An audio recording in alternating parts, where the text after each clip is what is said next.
Justification live.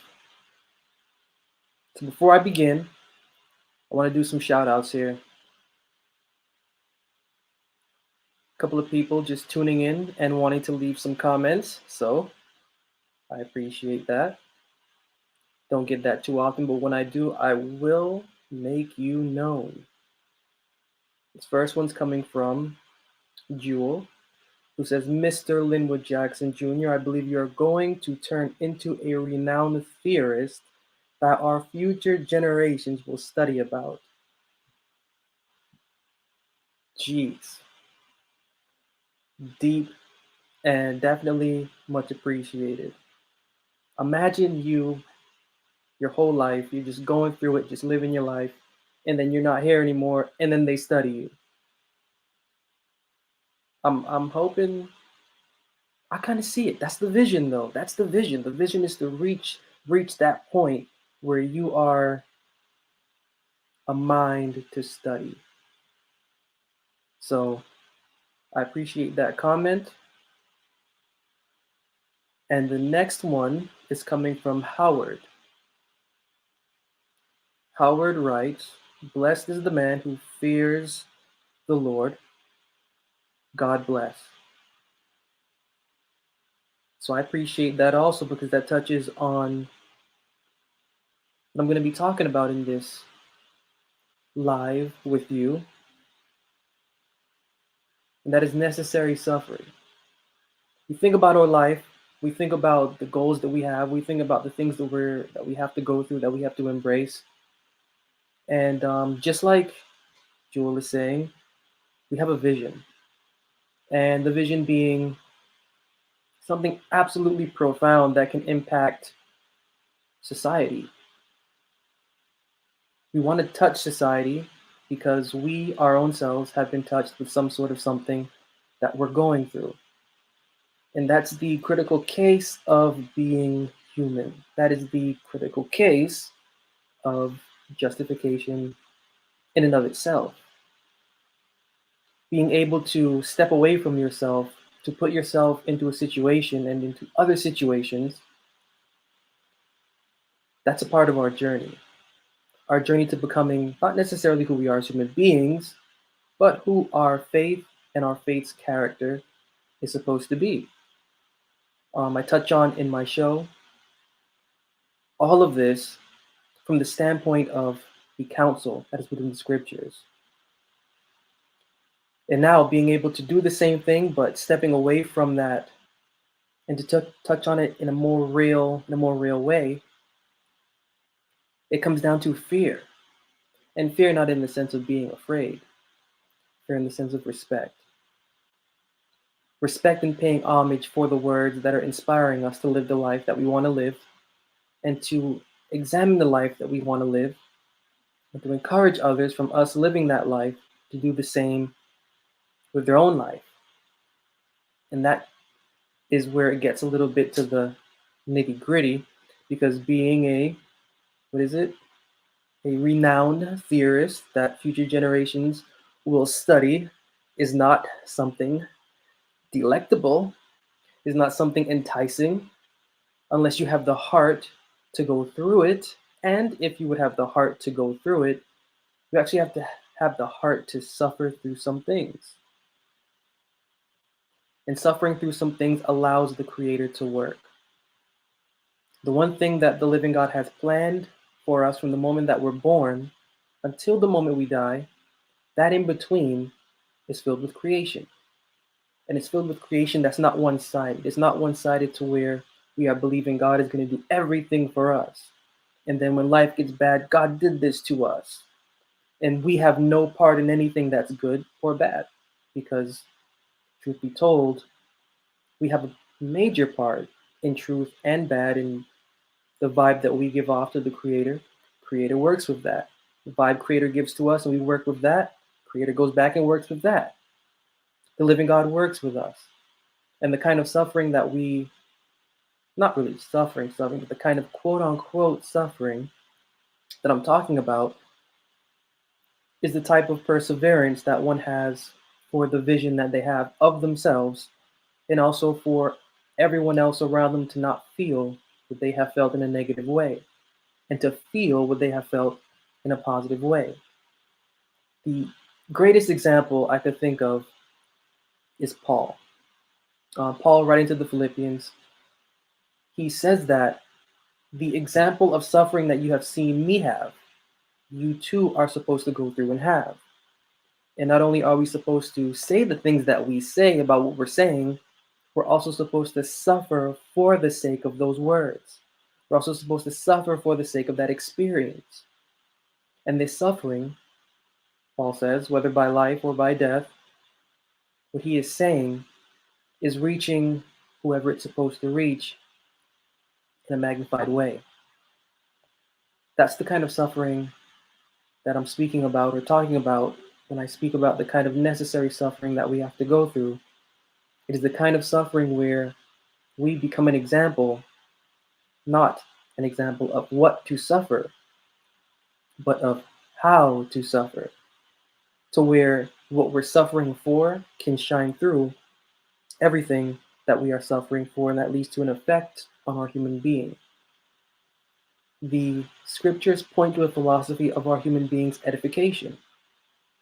Well, everything that we go through in this life, um, painful as it may be, joyful as it may be, it is all leading back to our human being. When we're born, and I like to say this to every single person who has a problem with life or something that they're going through, it's do you have a memory of when you were first born? And the response is always no, because you say you do have a memory, you're just ridiculous. So nobody has a memory of when they were first born, but we all have memories of a certain point after that point. Saying this just to say that we come into this existence blank. There's no manual, there's no guide, there's no knowledge of what we are and are not. We come into this blank, and we come into this full of faults. We come into this not knowing what love is. We come into this not knowing how to give love. And depending on our environment growing up, and then how we handle or translate that environment to our own self personally, we may have some glitches in who we are, or we may have some good things to work with those glitches, to correct those glitches. But it all stems back to our human being. Our human being has no instructor. When it's there, it's just there. We have it. Our human being, in order to become what it's supposed to be, has to go through things. Our human being has to learn who it is, has to learn who it is not. Our human being has to learn what it is and what it is not. And what's trippy about the whole thing is that we're not strictly human beings. Within us is an inward person. So we have the being of our human, but we also have the being of an inward person that is within us, of which also we have no knowledge of when we are born. So our first experience is primarily always human. We go through a set of experiences that are human: trial, error, failure, success, joy, sorrow, pleasure, pain. We go through it all as humans. But then there comes a point in time, who knows what age we will be, young, middle, old. There will come a point in time where our human being is going to realize that there's more to the experience that it's going through than is being let on with. Our human being is going to realize that there is something non-human about our experience. And that non-human part of our experience is coming from within. And from within, should we allow that to sink into us, we will be touched. We will be touched with that feeling. And being touched with that feeling, that's how that growth and development begins and takes place. When our human being is, when we allow our human being, I should say, to be touched with what we're going through, when we allow our human being to let go of that ego, because we don't like to believe that we are the problem in our life. We're not built that way. Our human being wants ease naturally, and so our human being wants to believe that everyone else is an issue, or everything else is an issue. But then, if allowing that to subside, we can allow the essence within to speak, then the issue becomes relevant to not simply our human being, but to the essence within. Our organism took into a spark, took a spark into itself in order for us to be here. That spark is our inward person. And the necessary suffering that we have to go through, not simply just to confess a name, not to just confess a denomination, not simply to just confess what we believe is our opinion, but to actually go through that and to actually let our understanding gain an understanding apart from what we think we understand. This is the kind of suffering that Paul's talking about, and this is the kind of suffering that leads to the alleviation to the many issues that we have and that we deal with within ourselves. And that's the root of it. Issues. We all have issues. We all have problems. Some of the emails that I receive are emails of individuals that are questioning themselves, that are questioning religion as a whole study or science, and that are questioning the science of their own religious background, because all of that's making them question themselves. And I commend anyone that would do such a thing for themselves, because that's the kind of suffering that will lead to, as Paul says in the Corinthians, revenge. You're revenging the experience by taking knowledge of the experience and transforming, translating, reinterpreting, redisciplining. Maybe I just invented that. Redisciplining the experience so that you can become a better person. But it begins from within. I always like to say John 4:24.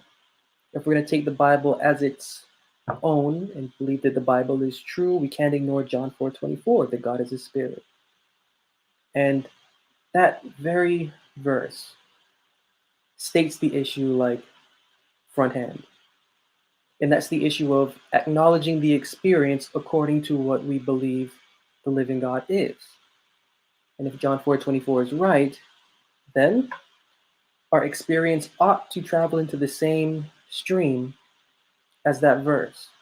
That means our human being isn't the first to blame. That means our human being isn't the first to acknowledge as the problem. That means that our human being isn't the first to be like, it is our human being that has quote unquote sin.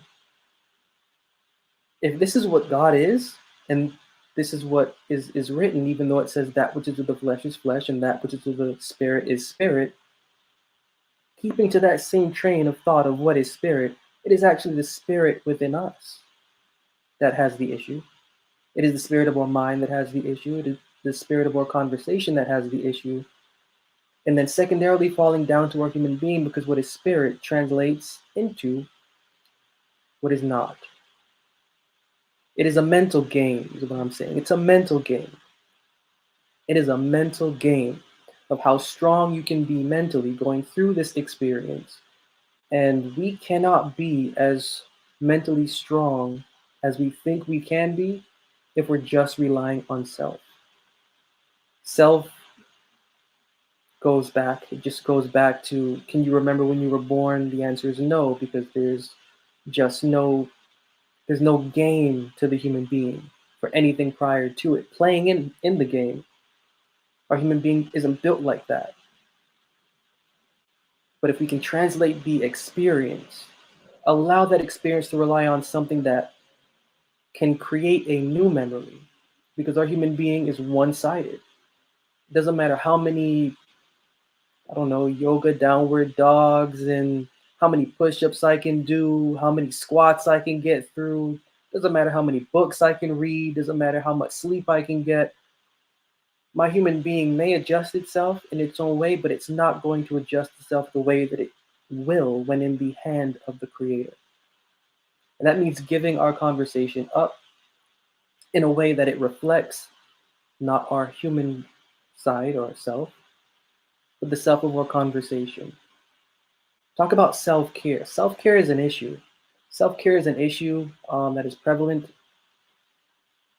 And when you think about self-care, the activities that we do for self-care are actually human-based or flesh-based activities. So I'm taking care of myself, so I'm just going to watch something so I don't think about something. I'm taking care of myself, so I'm just going to cut these people out of my life so I don't have to see them anymore. I'm taking care of myself, so that means I'm just going to wear what I feel is making me feel good about myself. But all of these activities, they're all flesh-based. They're all taking care of the human being and not what's really troubling the human being. See, we're aggravated not just for the human being. Our aggravation comes from what's within. Our human being's aggravated or is moving in an aggravated tone because what's within is aggravated. So to handle what's within is to allow the human being to handle what's within it. And so allowing the human being to handle what's within it, it just turns to, again, John 4:24. How, if God is a spirit, would that spirit handle itself? And the game is mental. Caring for ourselves, true self-care, is care that is allowing the mental faculties to exercise itself in a higher capacity to where it's feeling rest about its own situation, and that rest of developing a higher level of consciousness.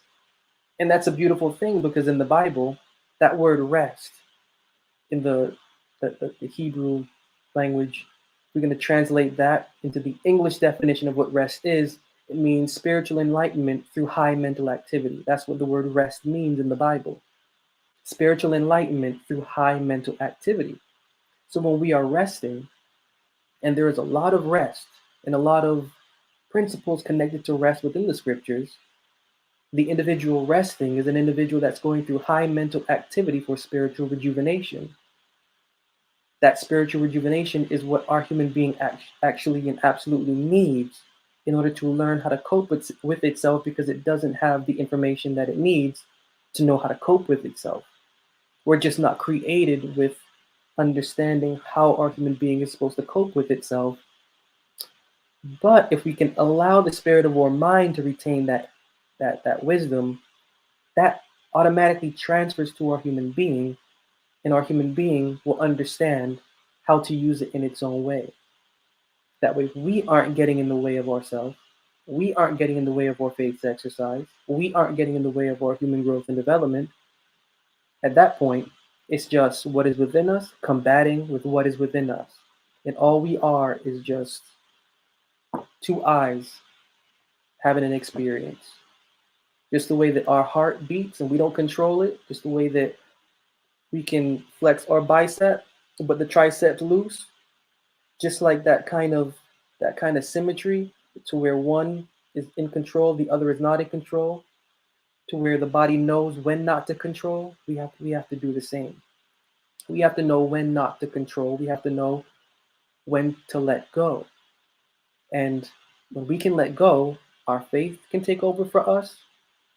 And when our faith can take over for us, automatically our human being is going to sink that in. When our human being sinks that in, then we are going to get some sort of conscious awareness of where we are and where we ought to be. And so that's the message at this time, is knowing where we are and where we ought to be for the sake of suffering. And that suffering, not as we think, but that suffering is passing through an experience of high mental activity for spiritual regeneration. And that's in our daily exercises. Paul says, I die daily. That dying daily allows the dying of self to take place so that the essence within, the inward person, can take knowledge of the experience to guide our human being. So die daily for your own profession of being a future theorist to study, that all may know and find and live well by. So take care for now.